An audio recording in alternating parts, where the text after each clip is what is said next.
Welcome to stone dictation. Dictation 5 second बाद शुरू होगा। Ready start. केरल के पलक्कड़ जिले में एक गर्भवती हथिनी की मौत ने मनुष्य समाज की संवेदना और समझ को एक बार फिर कठघरे में खड़ा कर दिया है। यह कैसे संभव है कि मनुष्य का साथी रहे हाथी का जीवन कुछ लोगों के लिए मनोरंजन का मामला हो जाए और वे अपना मन बहलाने के लिए उसकी जान के साथ खिलवाड़ कर उसके मरने का इंतज़ाम कर दें। पलक्कड़ में जिस हथिनी की जान चली गई उसने जंगल में विस्फोटकों से भरा एक फल खा लिया था, जिसे किसी ने शायद जानबूझकर वहाँ रख दिया था। वह फल हथिनी के मुंह में विस्फोट कर गया और उसका समूचा जबड़ा फट गया। उसके दांत भी बुरी तरह घायल हो गए। दर्द और जलन से छटपटाती हथिनी राहत की तलाश में एक नदी में जाकर खड़ी हो गई और वहीं 3 दिन तक खड़े खड़े तड़पते हुए उसकी जान निकल गई। बाद में जब पोस्टमार्टम के लिए उसे ले जाया गया तब पता चला कि उसके गर्भ में बच्चा पल रहा था। इस घटना का ब्यौरा निश्चित तौर पर किसी भी संवेदनशील इंसान को दहला देने के लिए काफ़ी था। यही वजह है कि देश भर में इस पर तीखी प्रतिक्रिया आई और इसके दोषियों को खोज कर उनके खिलाफ सख्त कार्रवाई की मांग की गई।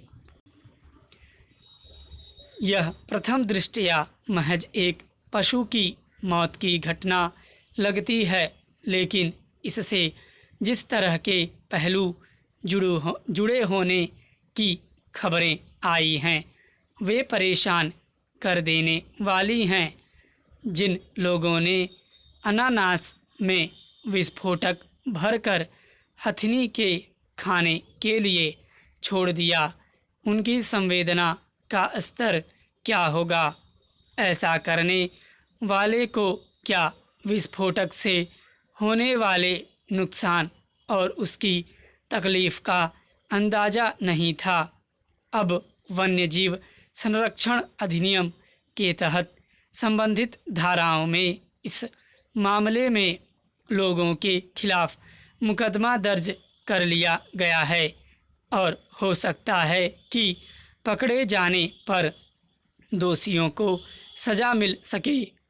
सही है कि कुछ ऐसे जंगली और हिंसक पशुओं से इंसानी आबादी की सुरक्षा जरूरी है, जो किन्हीं वजहों से जानमाल के लिए घातक हो सकते हैं। लेकिन गर्भवती हथिनी से के साथ जो हुआ उससे एक बार फिर यह सवाल उठा है कि जो पशु जंगलों में अपने भरोसे अपना जीवन चलाते हैं और इंसानी आबादी में लाए जाने पर रोजगार से लेकर अन्य कामों में कई तरह से मददगार साबित होते हैं, उसे लेकर भी मनुष्य समाज अक्सर इस हद तक संवेदनहीन क्यों हो जाता है।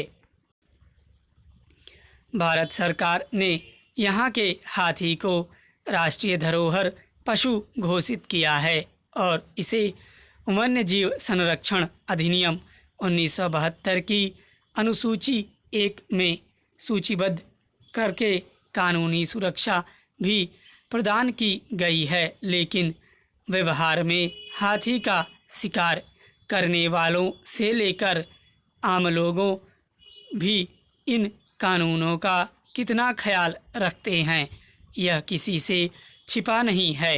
अगर कोई व्यक्ति या समाज सभ्य और समझदार होने का दावा करता है तो उसे इस बात की पहचान होनी चाहिए कि संवेदना उसका मूल तत्व है और इसके बिना उनसे भी बदतर है, जिन्हें पशु कहकर खारिज किया जाता है। हाथी कई लिहाज से मनुष्य का एक साथी होने के नाते हमारी संवेदना और संरक्षण का हकदार है। उसके खिलाफ किसी तरह की बर्बरता करके हम उसकी जान ले सकते हैं, लेकिन इसके साथ ही अपने इंसान होने के सबसे बुनियादी तत्व यानी संवेदना को गंवा देंगे। स्टॉप।